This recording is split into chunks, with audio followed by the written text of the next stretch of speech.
Hello, I'm Congressman Dave Camp from Michigan, and I serve as the lead Republican on the House Ways and Means Committee. American families and small businesses are hurting, and Republicans know that we must act to help get our economy back on track. But we also know that we can't borrow and spend our way back to prosperity.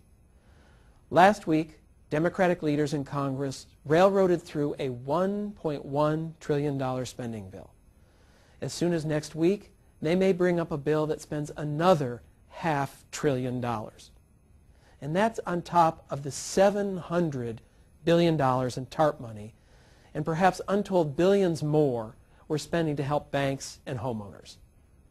Congressional Democratic leaders' track record on spending taxpayers' money wisely this year is already lousy.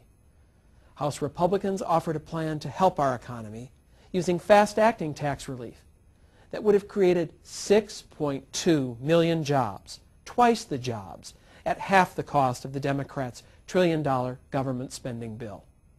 Instead, the Democrats' bill included money for electric golf carts, billions that could go to scandal-plagued groups like Acorn, and millions more just to renovate government office buildings. Despite promises of openness and transparency, it was written in a back room and rushed through Congress so quickly that few, if any, members of Congress read it. Next week, we have an opportunity to hit reset and try again to work in a transparent and bipartisan way to address our nation's problems. On Monday, members of Congress from both parties will join President Obama at the White House for a fiscal responsibility summit. Republicans and Democrats agree that the American people deserve a secure retirement, including affordable health care they can count on.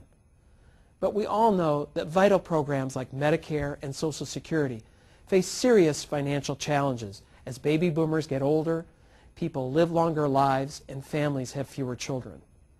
Republicans genuinely want to work with the President to solve these problems in a responsible way that does not burden our children and grandchildren with a mountain of debt.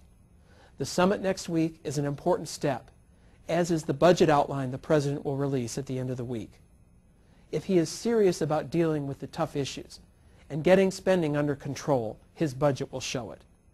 If we do not act, we doom the next generation to fewer and worse government services, drastic tax increases, and unprecedented debt. We must not leave that legacy to our children and our grandchildren.